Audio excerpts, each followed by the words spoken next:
consumerism on TikTok and on social media, where Sure. it's how much can you buy and how expensive can your stuff be, and how, designer brands and stuff like that, that I would never aspire necessarily to have unless I, fell in love with the item at some store, but Yeah. not just the name. So if I were to revisit, I would revisit in a different way. The Sure. idea of consumerism, because it evolves over time and with Right. the economy and with, events in the world and all that sort of thing. Hello, everybody. Welcome to another edition of Writers Drinking Whiskey, your literary happy hour, the show voted most frugalicious, Frugalicious, fungalicious, and perhaps drunkalicious on the internet, as voted by the writers that appear on Writers Drinking Whiskey. I am your host, William R. Hincy, who may have also voted, and joining me today, I'm really honored and thrilled to have Linda Joffe Hall with me. Linda, welcome to the bar. Thanks for having me. This is fun. Yeah, I'm really, really excited about this. And I like to be full disclosure. I always joke that, like, if I was Oz, you wouldn't even find me behind the curtain. I would just be, like, hanging out here going, look what I did. I did this thing over here. I'm Oz. But we got to meet already on an open bar with your writing mate, Kier Graff. So that was really cool. I'll link that up with the show, with that open bar. I'll link up this episode. But so I like to say the show is 6 degrees of Kevin Bacon. And so that's the degrees that brought us here today. So that's really exciting for me. Me too. I'd been hearing about you a little bit, so it was fun to be able to get on the show then and now. Yeah, this is really cool. So let me give you the Cliff Notes version of a bio here, or I'll call it the drunk notes version of a bio. Name pending, patent pending. We'll figure out a better name for this. But if there's anything you'd like to add or anything I missed, feel free to throw it in there. But you write mostly contemporary crime fiction under your name. Some of those titles were Internally 21, Black Thursday, The Big Bang, Frog Kisses, just to name a few. You write collaboratively with friend of the show, Kier Graff, that we just mentioned. That's under the pseudonym Linda Kier.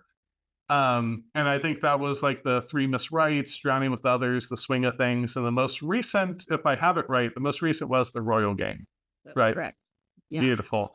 And you got your degree in economics, so you can talk to us about economics theory as we go through the presidential campaign. Yeah. Although I have a daughter in college and I've been trying to help her, so some of it's coming back to me strangely. Very good. And then you also do a little bit of ghostwriting. Yeah. Anything you like to add, or? I also write with Kier and by myself book club fiction, so not necessarily crime fiction. I've been lucky enough to have a career that and an agent that allows me to kind of do what I want. I was joking with him today on the phone that maybe I need to add sci-fi elements into my next book, and he said, "Please do not." So yeah, I guess I won't. Very good, very good. I always say, like, I miss the time, like, especially with writers too, but with movies and stuff, right? It would be like, oh, you wanted to go to the Spielberg film to see what story he was going to tell. It wasn't always that it had to be, it was always sci-fi or this or that. It was like, you're just going for that storyteller. What are they going to come up with? So I think it's cool you've been able to keep that to whatever degree you can.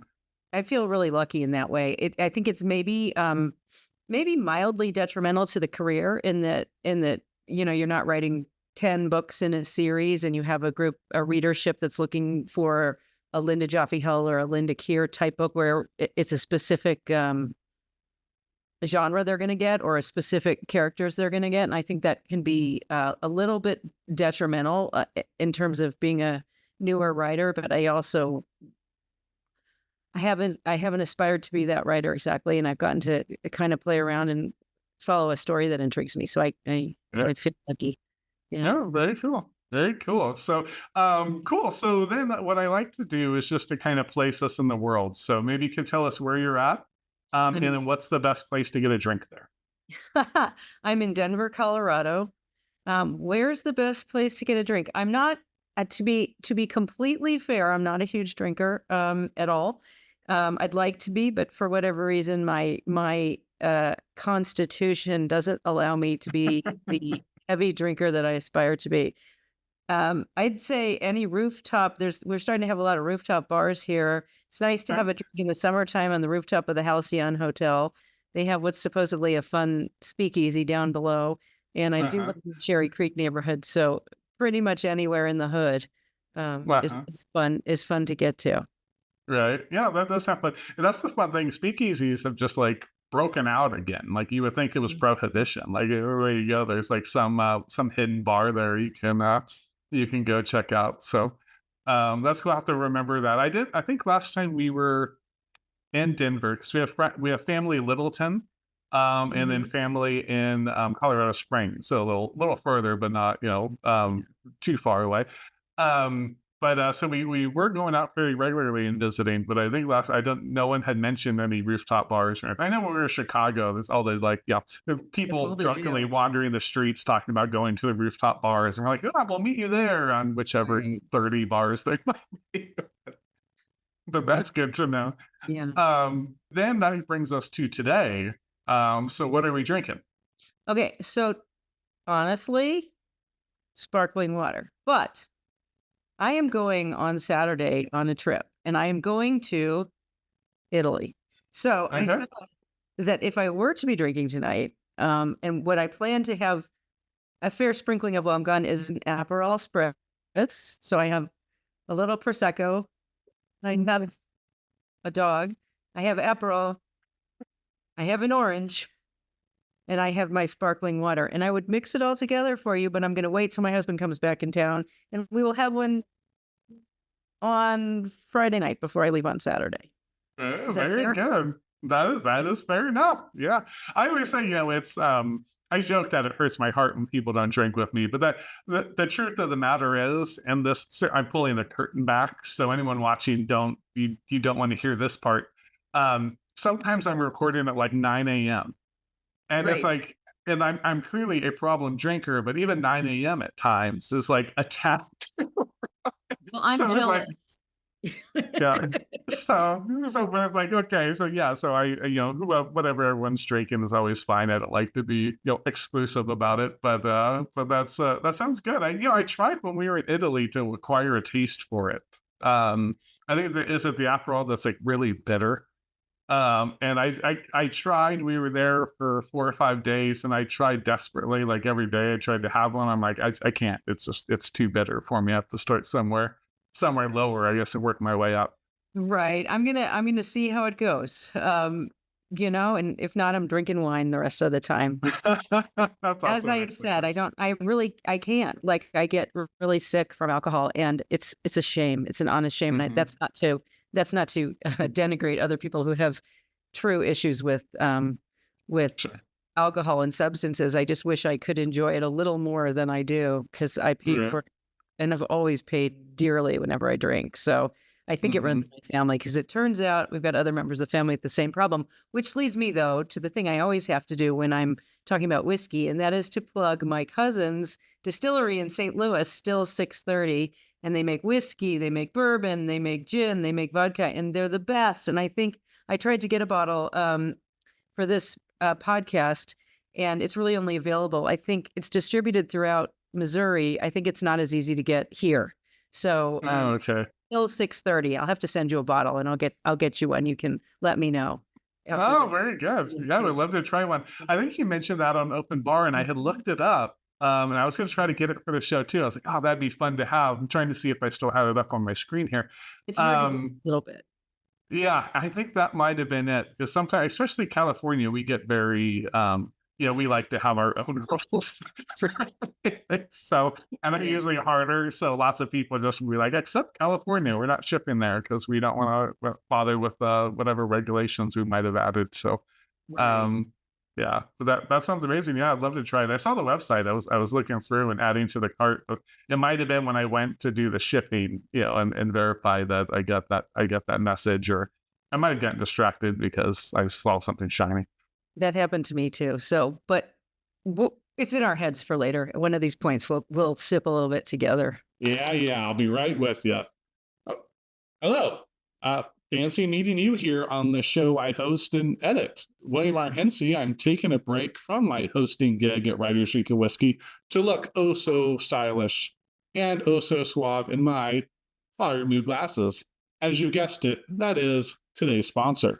If you'd like to get a 50% off already affordable glasses with tons of selection, you can use the promo code maybe here if you're on the YouTube box and you see my hands. If you're listening on a podcast, you can find it in the description. So check out the link, get your 50% off, support the show, and support restocking the bar behind me because it is an expensive chore to keep that puppy up. Thanks, everyone. And as we used to say in the 80s, back to your regularly scheduled programming. So we went over your credits. I wonder if we could just start kind of with, I like to think of it like the hero's journey because authors to me are heroes, you know? Maybe you can kind of give us kind of like the start, like where it came from leading up to today.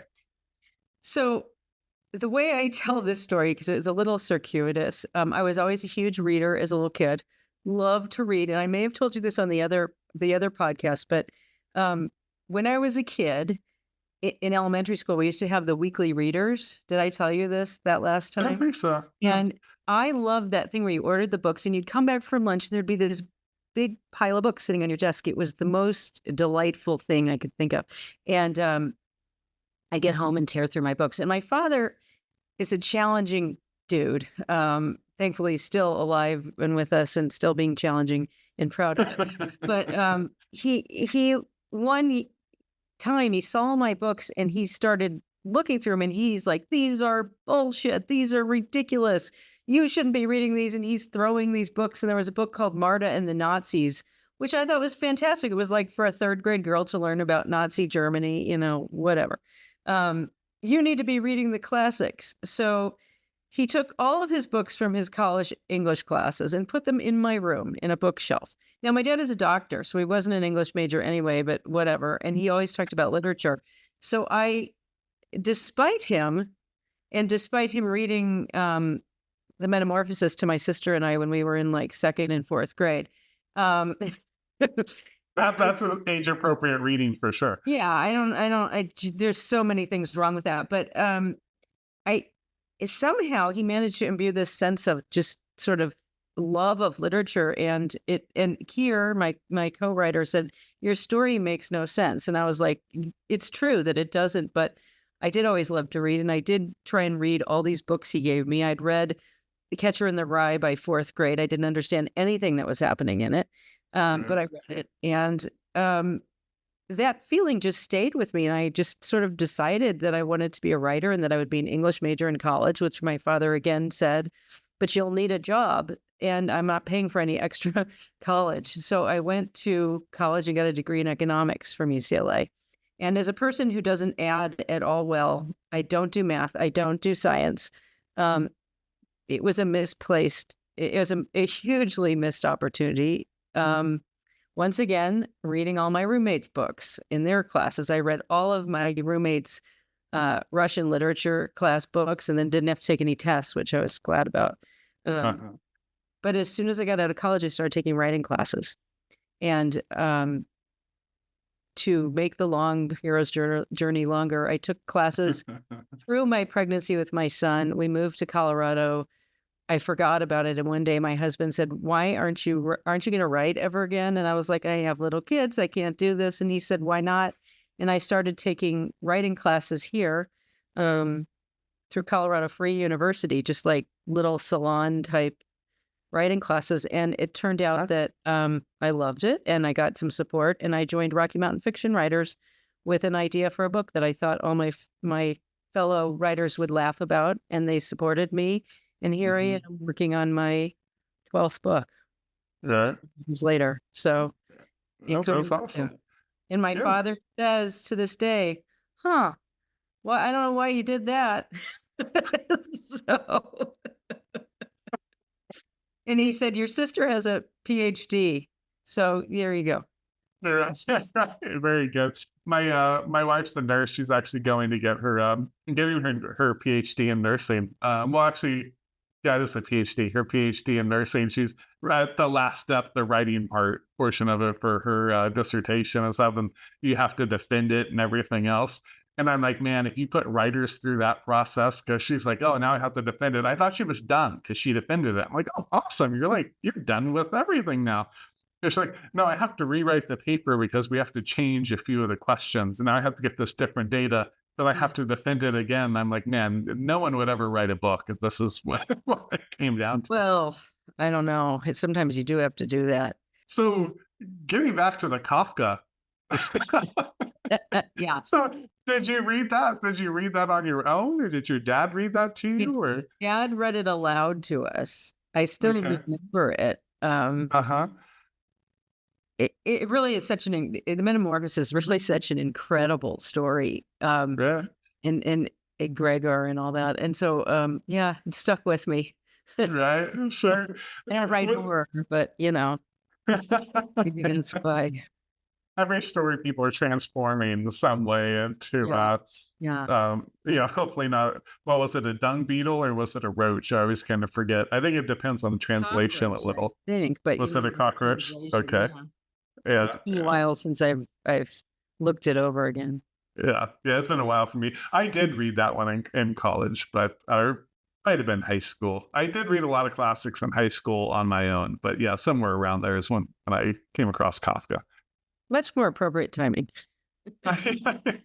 Really, it's funny because it reminds me of so my dad was an aerospace engineer, and so like even after India top secret clearance, so he can never really even talk to us about work. And he was always commuting. We're in California, so you're just commuting for hours on hours, right? Depending on how the traffic gods deem it appropriate for you that day. So we didn't do a whole lot, but it would be like, oh, a Star Trek movie came out. That was like family time. It's like, okay, we're going to take you. We're going to go watch Star Wars. It's not Star Wars, Star Trek, And when you're a little younger, some of the Star Treks, especially like the first one and stuff, a lot of those are very just thoughtful, a little like ponderous. And when you're like a 10-year-old boy, not necessarily like the funnest movie, but that was like dad time. So it's like, I always think of Star Trek, it's like, oh, that's dad time. So do you always think of when you see cockroaches and Kafka, you think, yeah. Yeah, that's a challenging question. Better left once, as I said to my therapist. But yeah, That's funny. So you grew up in St. Louis? I did. Yeah. Awesome. What was that? What was the general? So I've never been. I know you have the Arch and you have the wonderful distilling company that I need to try out at some Still point. 6:30. Still 6:30. Buy their stuff. Yeah, it's a interesting place because people who are from St. Louis believe that the sun circles around St. Louis, and anyone, even if you don't live there, you still sort of think that for reasons that don't make really any sense whatsoever. It has some beautiful areas. It's a beautiful place. It's also a dangerous place. I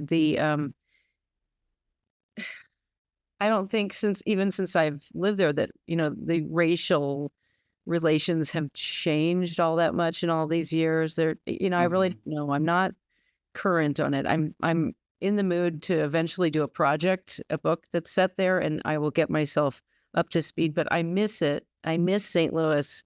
It's a place I believe is haunted. I've always thought that. Right. Couldn't tell you exactly why. There's just a little underlying sense of danger I always felt living there as a kid, but then I was a kid, so I don't know. I mean, I'd have to be there as an adult to know. But anytime I get a chance, I go running back. So explain that to me. It's true. Pretty much everyone I know that's from there. Right. Yeah, I believe it. It's funny. I was born in Morgantown, West Virginia. But I used to say until the past 2 years that I had never been there. Because I was born, but I don't have any memories. My dad was going to WVU, West Virginia University, that's in Morgantown. I don't think we lived there. I think I was just born there. And then he was in the Air Force, and we kind of moved around. And so I had no memories of it. And so about 2 years ago, we went and checked it out. And then this past year, we went back again. It's a beautiful little town, but. And now it was actually this past year was the first time I ever felt like, oh, I kind of went like I always joke that like I'm kind of from everywhere and nowhere. It's like we kind of moved around, and so I obviously go like and actually even genetically with like the weird genetics I have, like we have an Italian side of the family, of the Irish side, we have the just giant mutt side. And I was going, I'm like always invited to the party, but no one expects me to stick around to help clean up. So, so I always know when people say that, I never got it. This was the first year when we left West Virginia, Western Pennsylvania, when we were out visiting family and just traversing about. We did the show live in Baltimore actually, and then kind of trip through West Virginia and stuff. But it was the first time where I had that feeling where like, I kind of want to go back. And my wife's like, "Hey, you want to go to another Steeler game? Look, there's this one." I was like, I do want to go to another Steeler game. Don't tempt me, because I would like to go back every weekend now. It's fun. It's different than California. So I lived there For sure. Yeah. It's Yeah. a different vibe. Right. Definitely more trees and less traffic. A lot more trees. A lot more trees in Colorado. It's trees. Right, for sure. So when you end up studying economics, kind of misplaced, like just because you wanted to get a job. And I mean, for job wise, it does make more sense to study economics. But did that? I know you're reading your roommates' books and things. Did you learn anything in economics that you took with you to kind of any skills, anything? I took classes that I didn't have to write papers because I don't like writing. That's a weird. So I'd try and take classes with multiple choice answers. I don't know. I don't think I knew what I was doing. And economics, they didn't have a business degree at UCLA. They still don't. So I don't believe. So that was my answer to having a business degree. So in my mind, I was just really getting a business degree. I remember the Laffer curve, which is supply side economics, which Trump seems to think is, or at least last time, he seemed to think that was a good way to solve economic problems. And I knew from the 19-whenevers, when that was popular, that it wasn't going to work. But other than that, that's all I really remember. And one particular macroeconomics class, or was it micro, my last quarter of my senior year, and I'm sitting in there and not understanding a word that's happening, and I'm panicking because I'm going to fail before I graduate. And I turned to the people next to me in desperation and said, "Do you understand anything? I don't. I have no idea what's happening here." And they said, "Oh yeah, that professor's super stoned. He always is.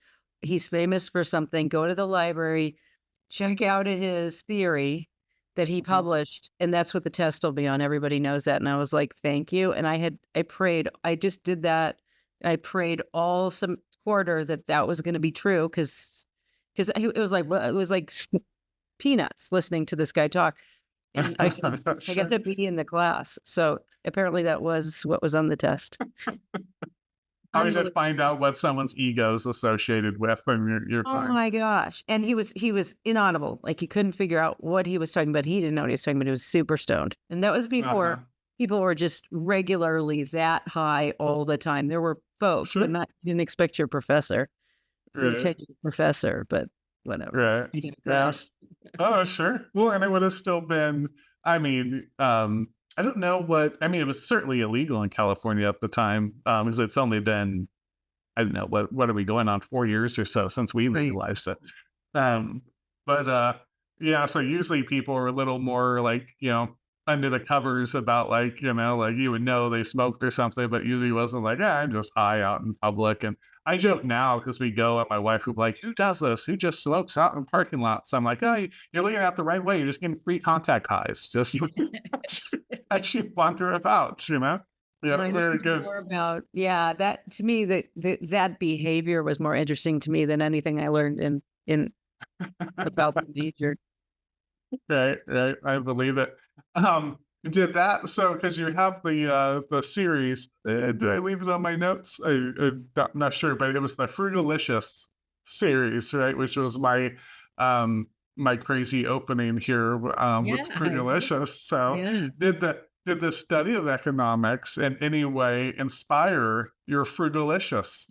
No, so I had written. I was working on the Big Bang and I'd written Frog Kisses and Over the Moon, which I was trying to get published. And I was working. Was I working on the Big Bang? I think so. I was at a conference and I met this editor named Terry. That at that time I didn't Terry Bischoff, who was with Midnight Ink at the time, and I didn't write mystery. I mean, I'd written The Big Bang has a crime fiction element, but it's more of a book club book. And we made friends over a weekend, and she said, "Oh, I wish you wrote mystery." And I'm like, "Well, I don't, you know." And then I thought about it and I was like, wait a minute. An editor said, "I wish you wrote." Here I am trying to get published. So like 10 years of trying to get published. So I went to the Book Nook on Colorado Boulevard down the street from me a ways. It's a used bookstore, and they have women mystery writer section and a men's mystery writer section at that time. I don't know if they still do. And I checked out like 30 books and read them all.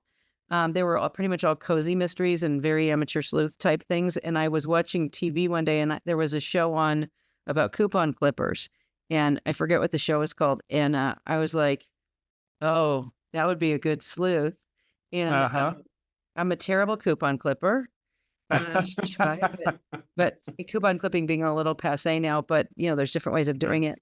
And I was like, this person's a good sleuth. And so I emailed her or something, and I said, "I have a book idea. I'm writing you a book." She goes, "Ha ha, funny." And then a few months later, I sent her 100 pages and I had a 3-book deal. So Very cool. yeah, the economics may have played a part. I don't know about that, but I learned a lot about bargain shopping, and there was a show on extreme couponing or something like that at that time. It was pretty wild to watch, where someone would go in there and have 3 carts of groceries and pay 39 cents. So I was all for it. Yeah. I remember my wife looked at that at one point. We watched it. We first moved in here, and we were like, when we moved in, we were struggling. Like, it was like, you know, I at one point I was like, I just had come to terms with like, we're not gonna be able to keep the house. Like, it's gonna, you know, maybe go under. And luckily things picked up, and we've been fine. But she watched that show and was like, "Oh, I could do that. I could be the extreme couponer." And she couldn't, you know, like it never went anywhere. And I think there's certain states, I think California, there's certain states it was harder to try to even to do that with for whatever reason. But I know the show you're talking about, 'cause that was crazy. And you'd go see, they'd show their pantry, and there was just food for nuclear war. Like, they were ready. It was a crazy show. You have to be good at math to do that, which I'm not. Sure. But one thing I did get out of that show at the time, people would ask, especially, and I would say I'm not a coupon clipper, but I was learning how to save $50 or $100 a month on groceries in a way I'd never thought of before, just by looking at the labels, seeing what's on sale, buying a couple at once, doing a couple things. So and my husband would make fun of me. He'd be like, "If you don't buy so much, we won't be spending so much." And I'm like, "Well, yeah, but I mean," he's like, "You're spending this to save that." And it wasn't. I was actually really doing pretty well. And I've maintained that awareness to this day. Like, I have my Safeway app, and I do save $50 on groceries every so often. So these days, that's a huge thing. Things are so expensive. Oh yeah, yeah, absolutely. It's funny, sometimes when I do the introduction, I'll even make a joke about it. So I go, "I'll give you the 10-cent introduction." I guess nowadays it's like $15. You know, I mean, Introduction, yeah. like, it is kind of like that. So I hear you completely. So what's interesting, like with the extreme like couponing and things, right? Like, just being frugals. I mean, I think fine, but there's the extreme couponing and all of that. Is that relationship with consumerism? It's like we used to be hunters and gatherers, right? I know the hunting and gathering. Now we're like earners and consumers. It's like you just earn something so you can go out and consume more. Does that play a role at all, like in those books, or is that? I mean, I know they're more like, I think you said like cozy, but kind of cozy. They're my style of cozy, so they've got a little bit of a tweaked outlook, because I enjoy that kind of thinking and reading. sure. It's been a long time since I wrote those books. It was like 6 or 7 books ago, but yeah, there were some lessons to be learned about consumerism. I'm sort of the mind that you need less than you think you do, and I've become way more fascinated now with consumerism on TikTok and on social media, where Sure. it's how much can you buy and how expensive can your stuff be, and how designer brands and stuff like that I would never aspire necessarily to have unless I fell in love with the item at some store, but not just the name. So if I were to revisit, I would revisit in a different way. The Sure. idea of consumerism, because it evolves over time and with the economy and with, events in the world and all that sort of thing. But yeah, I the Mrs. Frugalicious books, there were 3 of them continued on. There was one called Black Thursday that was about a big box store on, the night before Black Friday. And a murder that happens there, and then I went on to budget resorts and getting deals in on budget travel. So I was my way through all that and if that series had continued, I can't remember what I was going to do next. I had some idea, but it's when we were far away. But it was a good story arc. That story arc kind of completed itself over the 3 books with her personal life and all the other stuff going on in her world that caused her to be a coupon clipper, because she wasn't at first. Sure. So, yeah.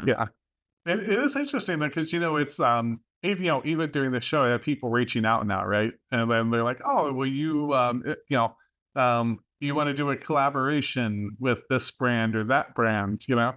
And usually they're like, "Yeah, you just you go make a video of you unboxing this and that," And most of them, I just say thanks for the interest, and no thanks.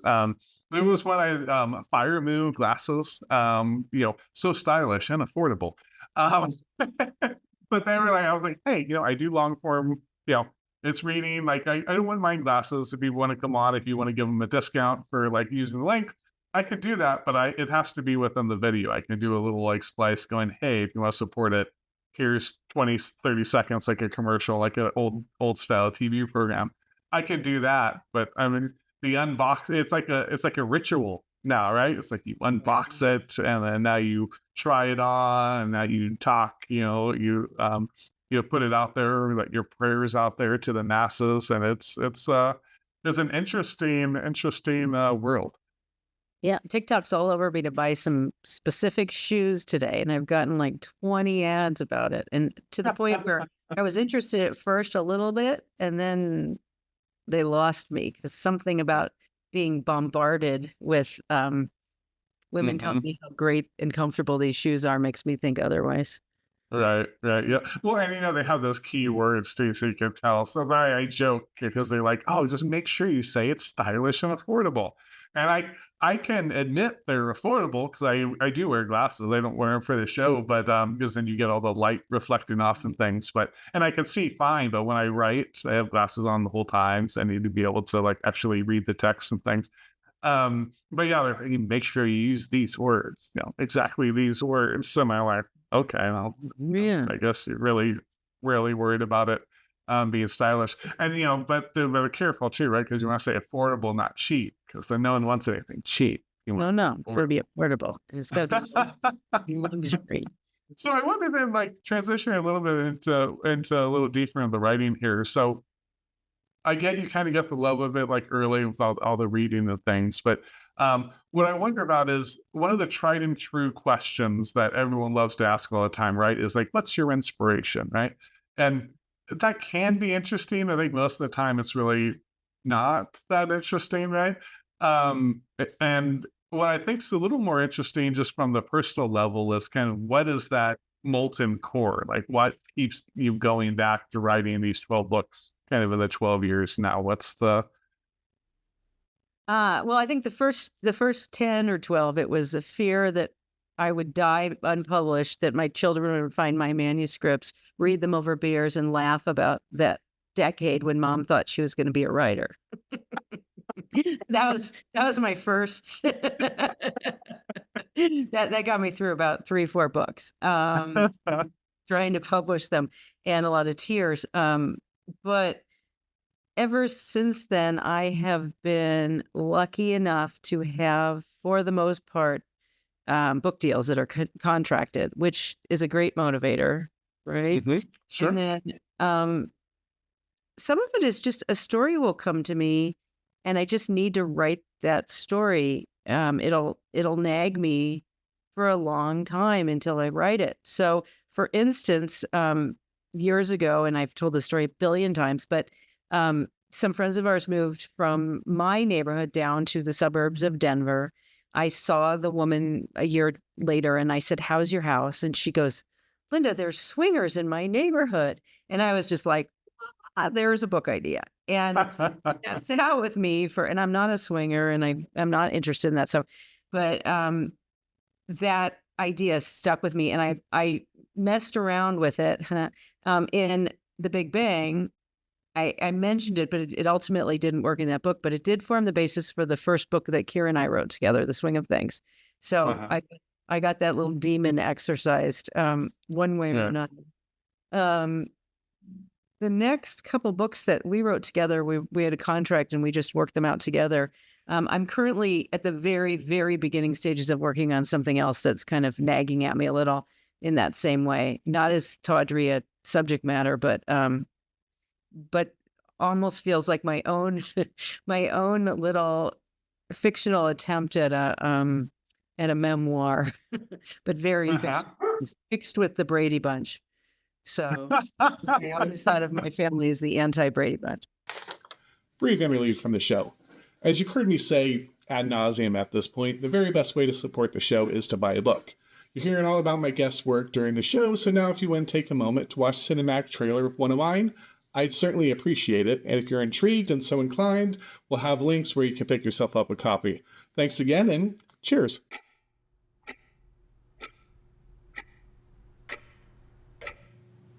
Are we bad people who sometimes do good things? Or good people who do bad things?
That is interesting how the things stick with you, right? Like I always kind of it's not always the case, but I think you tend to write the book you need to write at that time.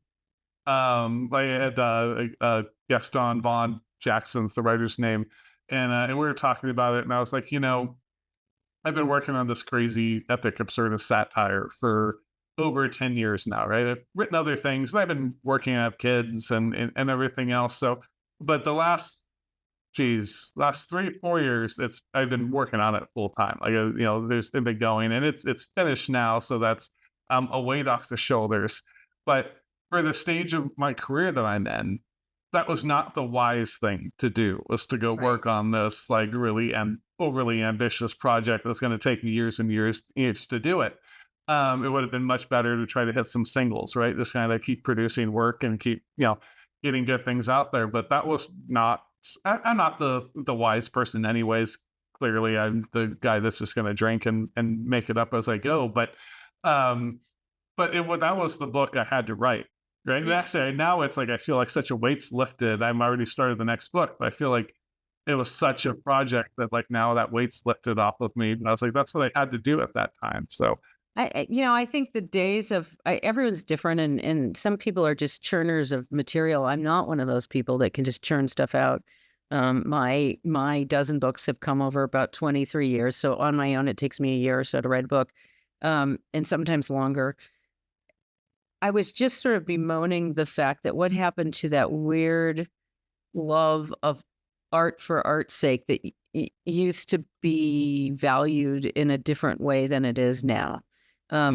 That's maybe generalizing far too much. Oh, sure. But if something nags at you and you need to write it, you need to write it. And you can want to write all the, 300, 200 page or 60,000 word quickie things that you want, but it ain't gonna happen. Right. Yeah. Yeah. I mean, I've written multiple things at once, and I both recommend it and don't recommend it at all. But you do what you have to do to, if you're trying to make a living as a writer. But sometimes those things of your heart take precedence. Just what it is. All you got is that story at that time period.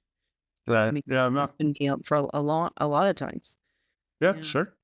Yeah, no, I think that's well said. Yeah, I think I remember that in school because you were talking about you wanted things without a test, right?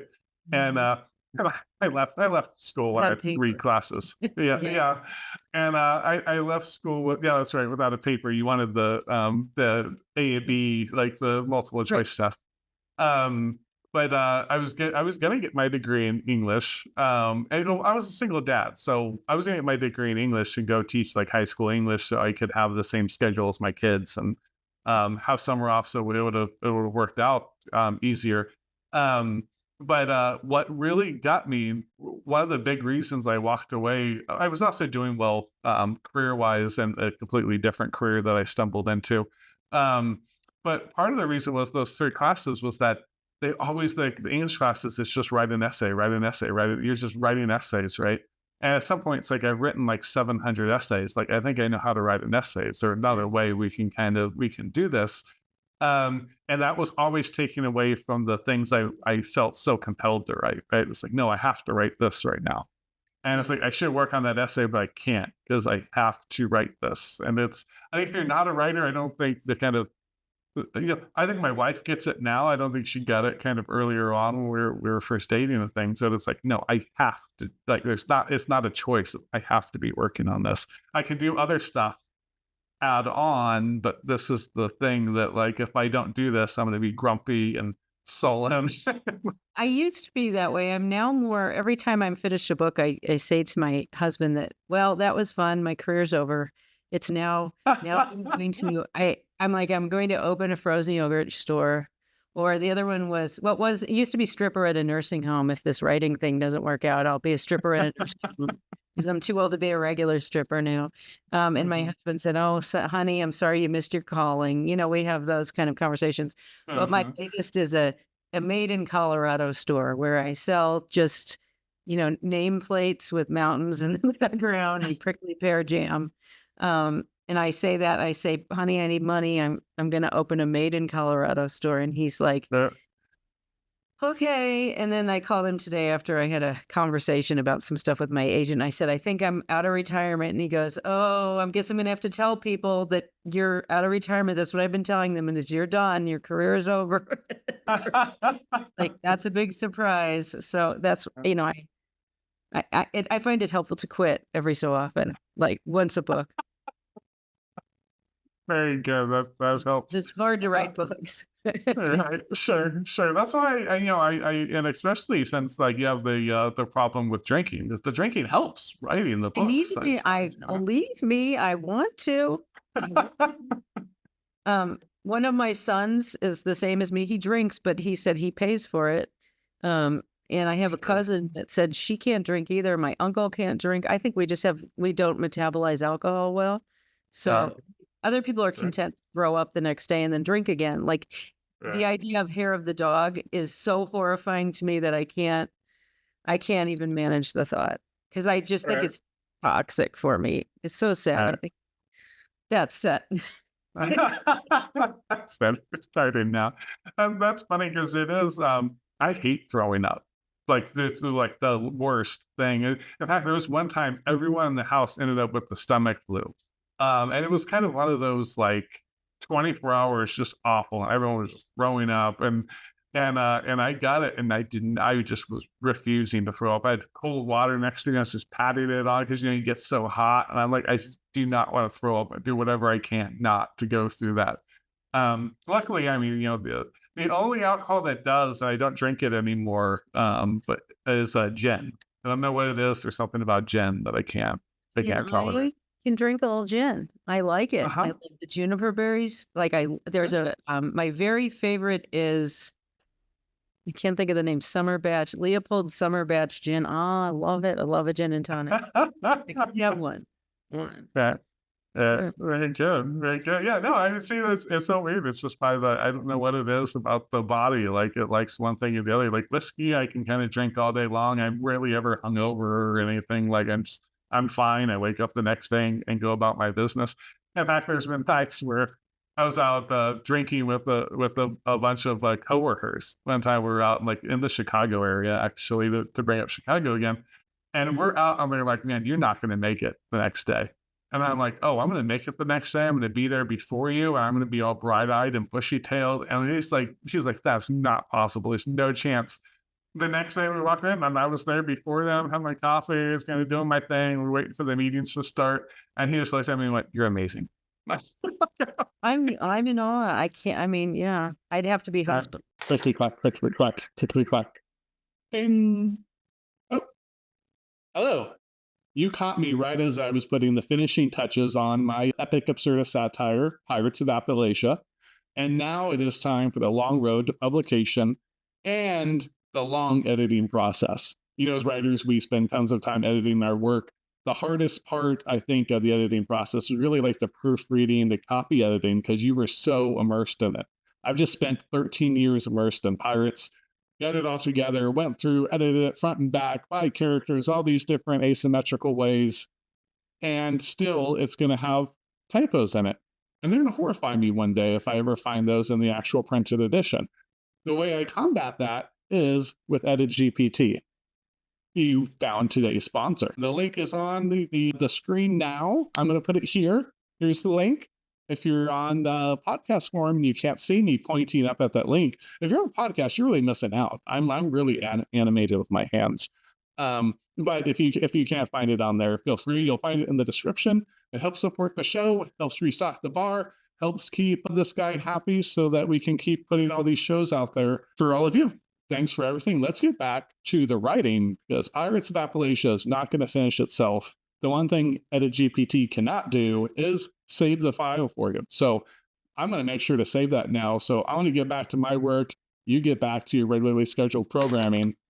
Well, it's interesting because I do wonder, like, there's that relationship, and I'm sure part of it is just apocryphal. It's just kind of what the story is, but there's that relationship with writers and drinking, right? Like, they go back and I do, and I sometimes wonder about it, right? You start talking like Hemingway and some of these like really notorious drinkers, James Joyce, and these guys. I mean, Faulkner, I think, was just like, I joke about being a problem drinker. Like Faulkner was a problem drinker, Right. but I wonder, like, I've thought about it. I think sometimes there's just that lowering of inhibitions. So I think writers can get in their head, and you got to get past that inhibition and just get words out and kind of get going. So I don't know if you've given this thought, and it's not something I've just thought in passing. But what do you think about the relationship with writers? 100%, because writer's block's a real thing, and also, I think if you're a real writer, you're both convinced you're a genius and convinced you're a complete fraud at any given moment at the same time. And so I think if alcohol and I have a friend who used to take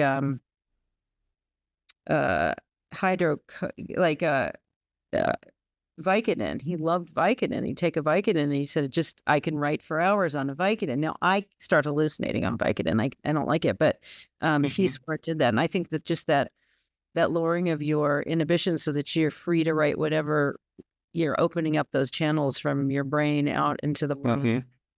I think it'd be really helpful. Sure. Every morning. But if I smoke weed, then I go to sleep. I'm just not a good drug taker. Yeah, unfortunately. Yeah.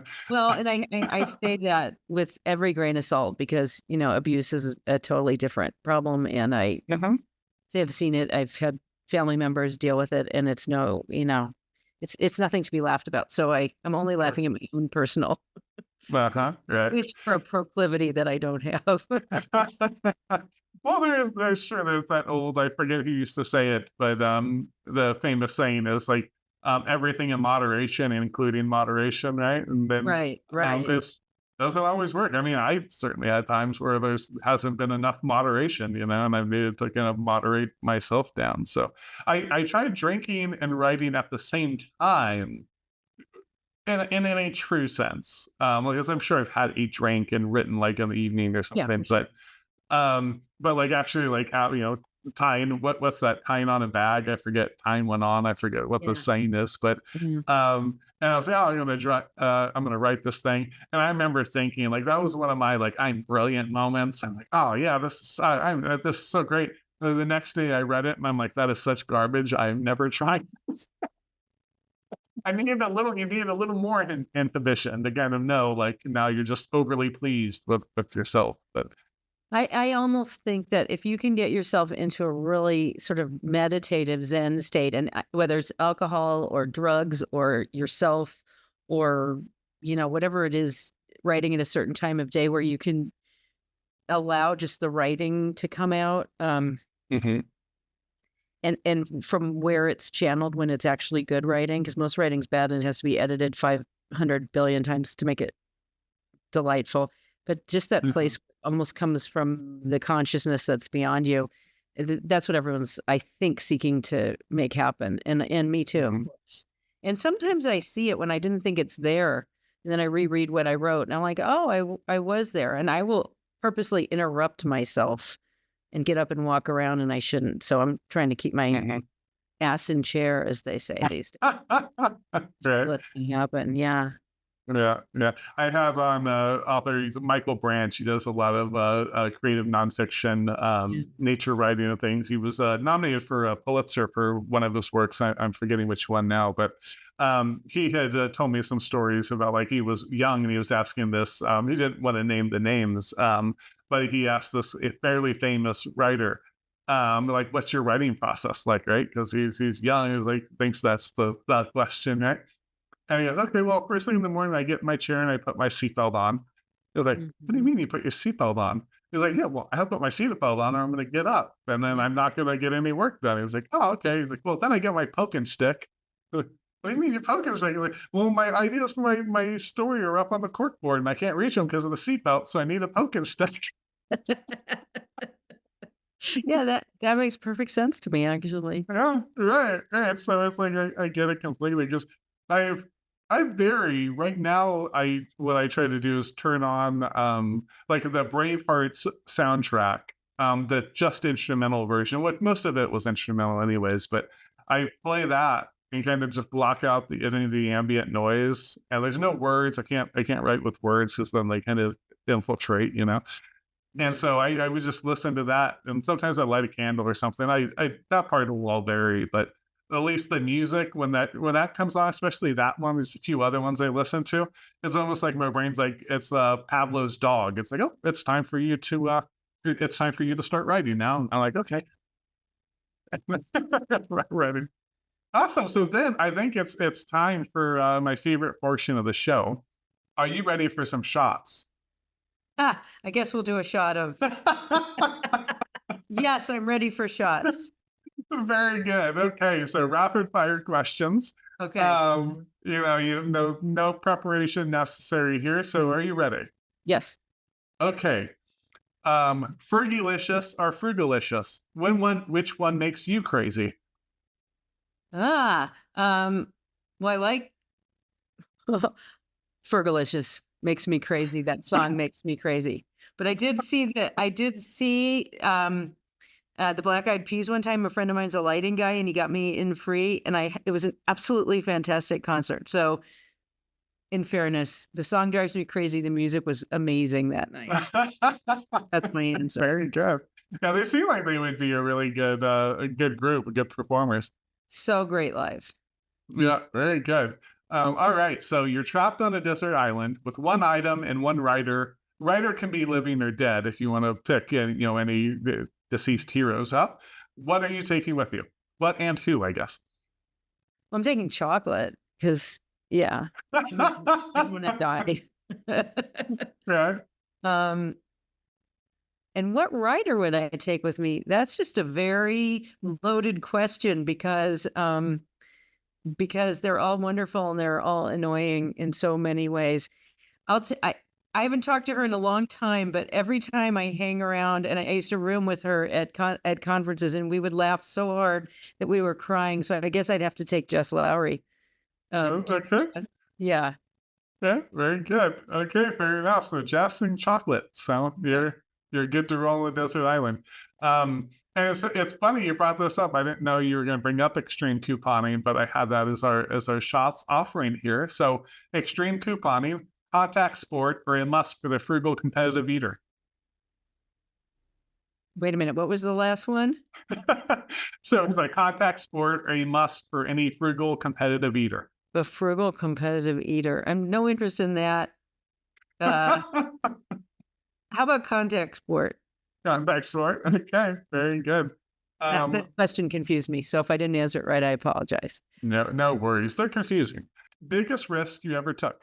I've taken a couple big risks. One of them was I moved to California when I was 17 and I wasn't done with high school. Got my residency in California and went to college there. So it changed the whole trajectory of my existence. And actually now, and I was very overwhelmed about Los Angeles as a 17-year-old and going to college then, and the whole film and business and industry. And now, because of that, and becoming a writer, when I go back to LA and I meet with my Hollywood agent types, I have absolutely no insecurity or nervousness.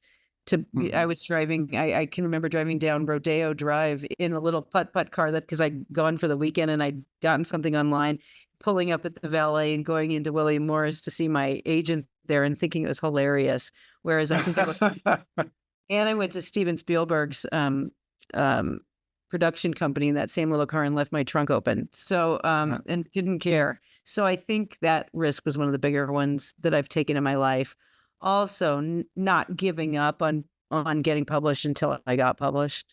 There have been some others, but those the risks I've taken have I don't give up on them till they work out. So are they risks? I don't know.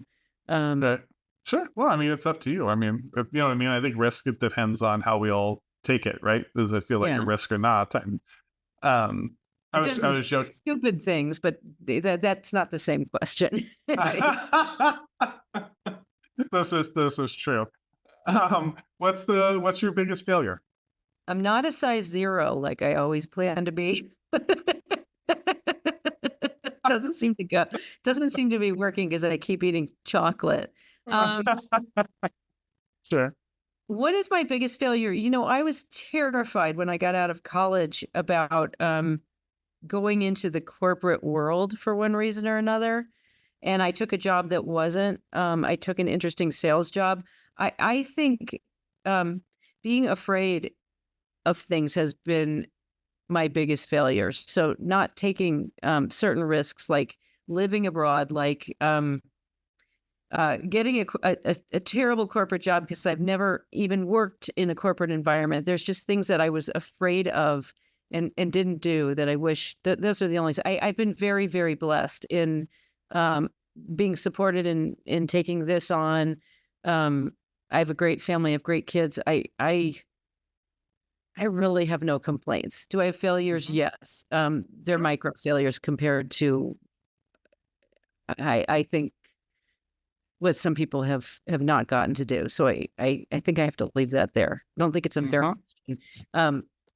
I'm a little bit of a chicken shit. So that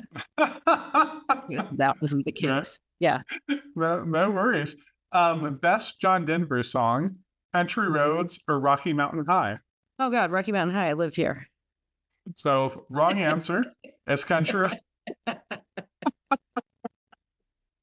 My wife knows actually when we go to West Virginia, anytime we're coming up to the border, I have Spotify ready and we listen to Country Roads and shit. So now she actually noticed it because we were at a wedding when we were back there this past time. And of course, that the last song they played is Country Roads and everyone gets together and sings it. She's like, you can't come to it. You have to know the lyrics to the song if you come to West Virginia. I'm like, you do. Yeah. But I knew you were in the Rocky Mountains. That's why I asked the question. Always wanted to be as a kid. So yeah. Very cool. Yeah, it's a beautiful, beautiful place. Have you ever witnessed anything inexplicable? You mean like supernatural or Sure. inexplicable? Well, I Both. mean, it's up to you. Yeah. Um,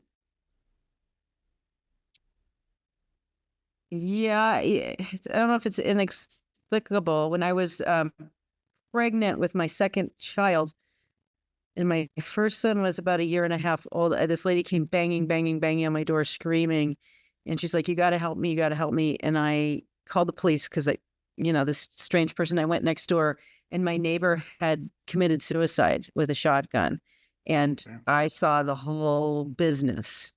Mm-hmm. Inexplicable, no. He was apparently depressed and this and that. But what was inexplicable about it is that I saw it, and she was hysterical, and she kept saying, "We got to do something. We got to try and save him." And I knew he was gone, and I just kept her calm, and till the police got there, and I left, and I blinked that thing out. I never really even thought about it again. I never had any real emotion about it. I completely shut it out. And one day someone was talking, and I was like, "Oh my God, that happened." And I did that, and I dealt with that whole thing. I saw the guts, I saw the blood, I saw, the terrible thing. And the way I processed it was inexplicable to me because I'm a pretty emotional person, but I guess that's how I did that thing. Right. Yeah, sure. Yeah. Yeah, yeah. No, I get it completely. It's so weird how like the we have the ability to compartmentalize things, right? Like, and it's like at that moment you needed to like be there for her, like, and do it, and you're like, and Yeah. it's like you always. I don't know if it's strength. I know people tend to go, "Oh, you're stronger than you are," not, but it's weird how it is kind of. I get what you mean. Is this kind of inexplicable how you're able to just like, okay, here's this thing you think you would react this way, and in that moment you reacted the exact way that you needed to, and it hits you randomly after. So wow. So, Yeah. yeah. Thanks for I sharing that. thought that later. I was like, "Oh my gosh." And my kids were like, "That happened?" And I was like, "Yeah, Yeah. it happened." And whatever. So yeah. Yeah, sure. No, thanks you for that. And so I think we got through almost all of them. Oh, so we have the very final shot here for today. So favorite podcast, and why is it Writers Drinking Whiskey? Okay, because I love whiskey. It's my favorite beverage, and I drink it all the time. I appreciate what you're trying to do, which is to give. We sit alone a lot, we writers, and it's interesting the questions that we get asked when we venture out into the world, and they're often the same questions and with similar answers. And so it's nice to just have a conversation back and forth where we can talk about the business, the craft, the whatever of writing, the way we do at the bar when we're all sitting together at conferences. For other people who are aspiring or are interested in what we might say that's not on the page. Sometimes it's a little disappointing, full of incredible wisdom. Yeah, sure. Well, what's so funny is that poet Adam Vines was on, and I'm forgetting the lady's name. She's a pretty I think she's passed away now, but a pretty famous poet, and you get to like have a drink with her. And he had gotten some Pappy Van Winkle before it was a thing, and he had given it to her, and he got to sit, and he's like, and we didn't talk writing at all. And it was the most amazing conversation like I've ever had. I was so happy for it. And I was like, and you really nailed it, because like it was like I'd go to conferences and things, and we'd have these amazing conversations. And then you go on a podcast, and I'm like, well, this was nothing. Like, what can we get back to that? Because that was, you feel rewarded for having had the conversation, right? And even if it was silly or maybe it got a little deeper, whatnot, that you feel like you actually get to kind of pick that person's brain a little, versus kind of what's your writing process, what's your inspiration, what's your this or that may or may not be interesting. Some of the most incredible conversations I've had is just sitting with a group of writers because they're all, for not all, most of them are quite intelligent in ways you don't expect necessarily. And left to their own devices, they're very loose in their ability to speak about stuff. And by loose, I don't even know what I mean, but the filters aren't there. And so the conversation gets really interesting and in ways that you don't expect. And they're not worried about offending you or not offending you or this or that. They're just talking and you hear some cool stuff, some from unexpected places that other people filter in normal social conversation. Right. Yeah. So thanks for doing the Lord's work. Thank you. I have to tell my wife that. I don't think she's ever thought I've done anything that could be called. I have to say what my parents do. No one in my family thinks I've done anything that anyone would refer to as the Lord's work. But I'll take it. Well, for us sinners. Very good. Awesome. So then, thanks for that. That's my shots for today. So, did you have something I forgot to mention before the show? Did you have something you could read for us today, or? I certainly can. You talked about Mrs. Frugalicious a lot. I didn't bring my Mrs. Frugalicious book. It's up in my office. Fine.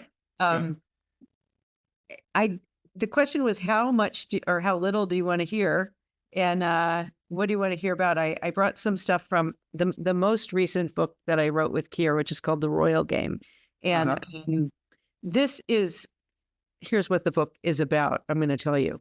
Because I've been thinking about it lately. But this is a book that Kier and I wrote together. It was a project that we, and for anyone that might be listening, I connected with Kier at a conference we were talking to an editor about what we were working on, and I was trying to figure out how to do that swingers book. And he's like, I've been researching that. And we ended up writing it together, a book about swingers, which got published. And this was our fourth collaboration together, The Royal Game, which is about an American singer named Jenny Jensen, who has a meet cute with a gentleman who turns out to be Prince Hugh of England. And she gets into the palace and finds out that her fairy tale life that's going to happen, she's going to marry the prince, is very dangerous, and that her mother-in-law to be, who died 20 or 30 years later, it turns out the circumstances were quite suspicious,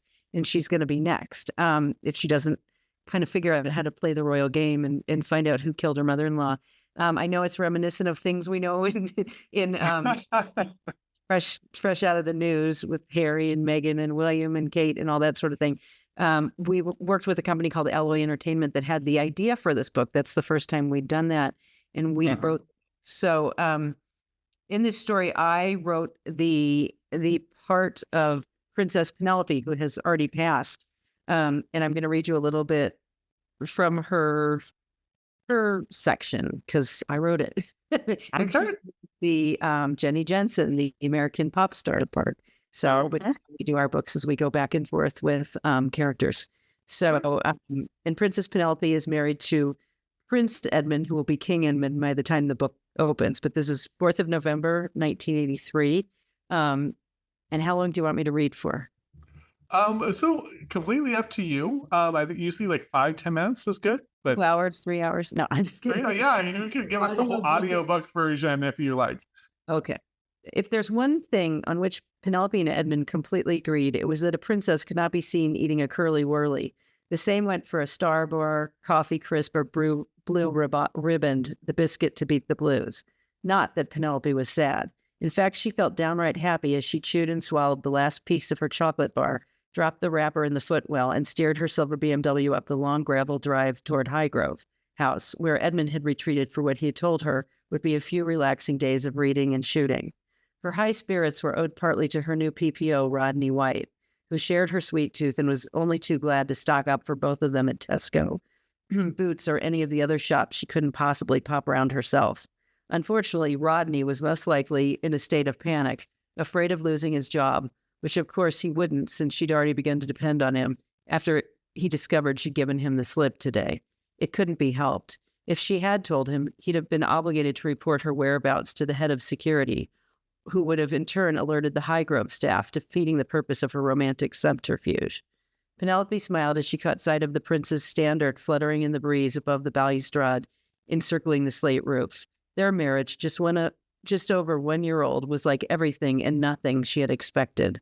Living in London at Kensington Palace, treated like the royalty she had become, was heady to say the least. If only she were able to spend more time with Edmund. When they weren't pulled apart by competing engagements, Edmund was retreating to the country where he claimed to be most himself. In her mind, the key to their happiness would be to carve out special time together whenever possible. With the Queen's recent heart scare, it was hard to forget that her husband's responsibilities could be infinitely multiplied at any time, making the present much more precious. Taking the service road to avoid the front of the house, she parked her silver BMW in a spot near the barn so it was out of view of Edmund's library windows, but not so far away that she'd muck up her trainers trudging through horse manure. She sprayed mint Banaka in her mouth to cover the sweets on her breath and headed for the kitchen entrance. "Welcome, Your Royal Highness," said Mr. Ratliff, the head butler, as the kitchen staff all paused their work to bow.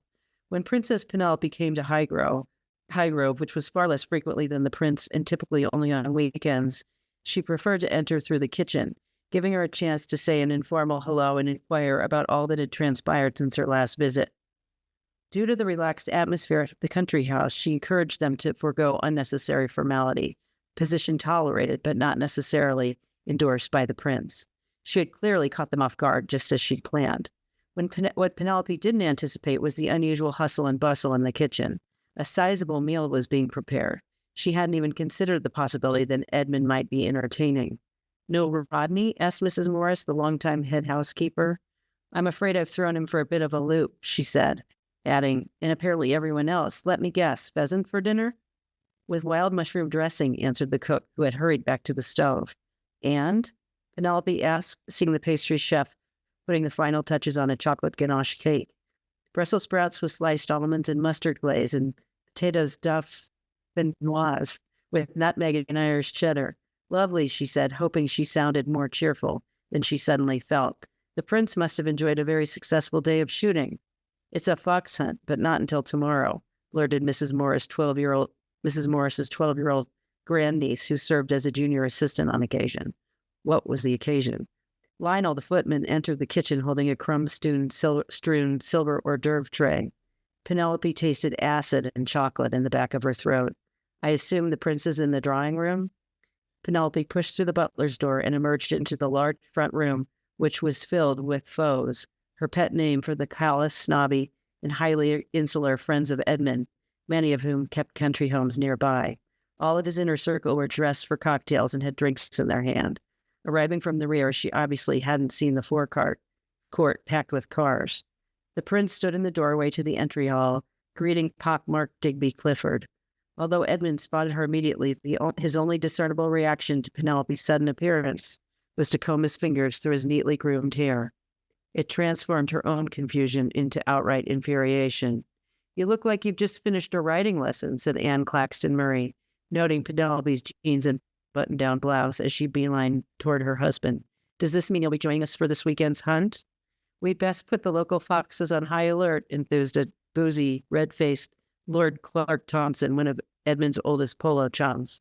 Penelope's lack of poise in the saddle was a long-standing source of amusement to all of Edmund's friends. "And I've warned the village publicans to lock their doors," she said, forcing a smile. Anne guffawed, looking very much like one of the equines of which she was so fond. "You get cheekier every time I see you, dear girl. And there it was in a nutshell. To them, she was the pretty, pliable girl whose job it was to bear the royal heirs while making as few demands on Edmund's time as possible. Penelope grabbed a Tanqueray and tonic from Lionel's silver tray as he re-entered the room. She could only imagine the conversation going on in the kitchen. Can you believe the princess had no bloody idea the prince was throwing a party? And there you go. There's a little bit from that book. Very cool. Thank you for that. What's really fun about it is I think, I know when Kier was on, he read a different chapter, but he had read from the book too. So anyone that's interested, you can now watch both episodes and get two, you get the different vantage points. I'm trying to remember. So the scene he read, I can't remember offhand the point of view, but the scene he read was, it was like a mock abduction. Like, were they? Jenny Jensen, yeah. So she is becoming, she's learning to be a princess, or she's becoming part of the family, and they have a mock abduction they do to give them training for kidnapping and stranger attacks that can happen. Obviously, Yeah. awareness. Right. So Yeah. he loved writing that scene. It was cool. Good. Yeah, he read that one, so that was really fun. What was that? I actually thought this would be fun too, because then you get to see both sides of it. Here was, what was the collaboration kind of process like from your point of view, writing this book and all the Linda Cure books? So this one, so when we started, we wrote about a husband and wife who get invited to be part of a exclusive little swingers group amongst their, this was our first book, amongst their peers. And it was very back and forth. The next book we wrote, which was called Drowning with Others, Kier writes faster than I do. So he took the husband and I took the wife, and there was a teenage daughter. It took place at a boarding school, and it was about a rediscovered murder that had taken place, and the parents had some involvement, but their daughter's journalism class at boarding school was looking into it. So it pulled the whole family together. And then we moved on to The Three Mrs. Wrights, which is, I was going to read you a little of, but changed my mind. And in that, we took different characters. And then in this particular book, The Royal Game, I wanted Penelope, my character, to have a much bigger role than the Alloy Entertainment folks who were sort of overseeing our writing. So I ended up doing 90% of the research on the book. So I knew everything about the royal family and some of the history and this and that.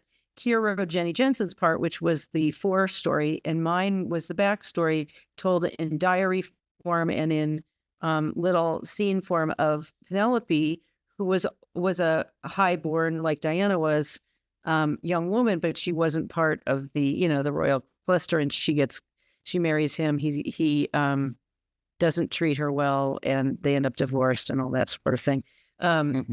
So I got to I wanted anyone that read the book to know that we'd done our research and we knew the stories, and then we were diverged and did our own story. So that was kind of fun. So Kier would write something and I'd be like, no, that detail doesn't work. That room's not here. This, and so it was a much heavier research book for me than anything I'd done before. And he did a lot of the writing of Jenny Jensen. He'll leave the clothing out, and I'll put the clothing of a woman in. He writes great women, and certain things I'll make little changes. But yeah, it was fun that way, because I hadn't done such a heavily researched book ever.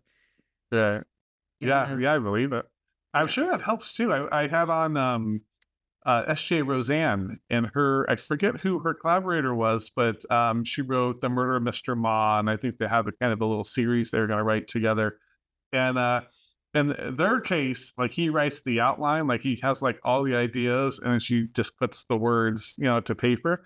And she's like, I love it. I just like to write it. And he gives me all these ideas, so they kind of, when it goes. So it's interesting seeing the different, you see it all the time, like in film, right? Like there's lots of, you have more than one writer on a script, like a TV show, right? You have a writer's room, and you don't see it as much with literature, but it seems like it's picking up a little. It makes sense. I can see why, especially certain projects, why people would want to go that route.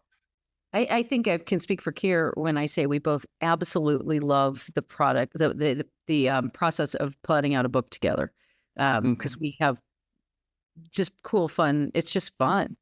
And you're not alone wondering if this is a good idea or not. You get to balance it back and forth. And we both really enjoy it, where we're talking through a scene, or if I get in trouble on a scene, I'm just like, Kier, I don't understand. Something's not right about the way this can happen. It's nice to have someone else to bounce that's invested in the same amount in your story. It's not your friend going, okay, now can we go have our drink? Right. Or someone that's just not as, they don't know it as well. Right. So it's like he knows everywhere we've been leading up to it and where you're planning to go. That someone else, even if that friend means well, right? They don't have the whole backstory, the whole, intricacies of it. To really give you they might be able to give you a great answer, but it's going to be shooting in the dark kind of, versus really having that full context. It's pretty good. I mean, I'm writing a book by myself now, but I call it by myself. I'm writing so I'm doing a solo project, which, is what I did before. But it's nice to be able to talk to somebody and say, hey, I'm going to be talking to Kier about this book eventually that I'm writing without him. We help each other out that way. So it's fun. Right. Was there any difficulties with it? Like, there's that whole like full creative control, right? When you're like, not that I'm using air quotes because it's, it's so often not the case, even when you're writing it solo. But was there any pitfalls to the collaboration? We get along really, really well. I'd say better than most collaborators, even that I know. No, the answer is no / little things that are just part and parcel of that process. Certain, obviously, patient. You have to be patient with each other because people's lives get in. It'll happen. We used to say that I like to see I'm very macro and he's very micro. So, and we seem to have complementary abilities and areas that can use improvement, I suppose. He writes really fast and he's a really clean writer, so it's a little intimidating at times. Whereas I have to go through something 30 times before, my ADHD needs to fester and do all its things before I get to where, oh yeah, there it is. So looking at somebody else's naked writing can be embarrassing. Having someone see your not finished product is daunting at times. We have a system pretty well worked out. And as long as you can keep your ego out of, like, he's a really specific line editor. And there are days I'm just like, get your red pen away from my writing. But then I look at what he's done and I'm like, oh, okay, maybe, Sure, that's funny. And I can see that because I think of it, like when I'm writing, I tend to think of it like I'm sculpting.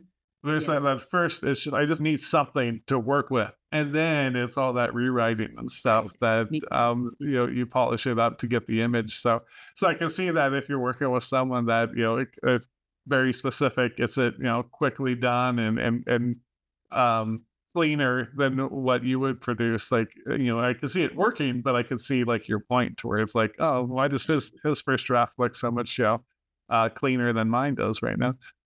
Yeah. So, but yeah, I look forward. We'll have another book out in 2026 that we can't quite talk about yet because the deal hasn't been signed. But and I hope there'll be more. Right. Yeah. Very cool. I hope so too. That'll be a good time. So, awesome. So I like to say it's last call. You don't have to go, but you'll have to restart the video. I like to kind of end on like in a different note. I kind of changed it up here for season 3 of the show, but I like that. So what's one thing that you've gained in your life, or just a way that's impacted your life that you've got through writing that you don't think you would have gotten otherwise? I get to be me. I've gone through, I'm not 20 anymore, and maybe it would have happened anyway, but I own all the things that I am: the craziness, the smartness, the dumbness, the anti-intellectual desire for being addicted to TikTok as I am as a result of a project. That's where I have to go to 12 step. But I really rejoice in the ability to have completely become myself and be comfortable with who that is as a result of writing. Because if you're not doing that when you write, you're putting yourself out there, you're creating a new baby every year to 2 years that goes out in the world that people do nothing but criticize and sometimes enjoy but have little comments. Because I have yet to read a book where I don't have some little comment myself, knowing someone bled onto the page to create that thing. It's great. I feel really, really blessed that that's happened as a result of writing. Awesome. Yeah, I think that's lovely to hear. And thank you so much for coming on. It was really great to it's great to get to meet you at Open Bar, but it was really great to get spend some time and really get to know you better. Well, thank you. I can't wait to see your book out in print, the one that's taken you all this time. Are you shopping it around right now? Yes. Yeah. So I have, I'm going through one last time, just kind of the cleanup. And I realized actually, like today I went through, like, I was like, I'll just do a chapter a day and it'll get through pretty quick. Today I did two. I'm like, man, I'm probably going to be done with it next week. I think it's actually at that, yeah, it's at that, it's there. So now it's just a few little, grammar things here or there, maybe whatever I catch here at this last part. So, and then it'll be time to shop it around and see where it goes from there. I'm really excited because I started writing the next book. That's based on do I have it up? I do have it up. The short story collection that's behind me. There was a short story called Teeth that started off as this like 12,000 word, very long short story that I distilled down to 1,000 word short story. And then and now it's actually kind of blossomed into the novel that I'm gonna be working on next. So I started that here and there, but I kind of put it on the back burner to kind of do my last things to finish up Pirates of Appalachia. So once I have that done, I'm like, oh, now I can really get rolling on this one and send that out. And like I mentioned, I'm trying to take the show live here. So if I end up in the Denver area, I'll let you know, because it's we'll work something out. But yeah, so I started taking that live. So I'm like, okay, now I can really start to try to get the show out on the road. And I really want to build up a good community here of writers and readers, just people enthusiastic about literature again. So I love that. I mean, I think it's, as I said, doing God's work. Yes, me. Tell your wife I said so. will do. So awesome. So thanks. So I would cheers you. Well, we can cheers with water, Let's and I'll cheers. cheers I with can my always big butt cheer. Yeah. Cheers. Cheers. Thank you. Thank you so much. Extra shots. Question for the audience. You knew it was coming, and now here it is. What is your biggest Frugalicious hack? How do you save money? What's the best way you go about kind of keeping those lights on? Let us know down there in those comments section. I would love to hear it. And as always, very best way to support the show is to pick up a book. So I'll include, links where you can find my books and Linda's books down in the pinned comment.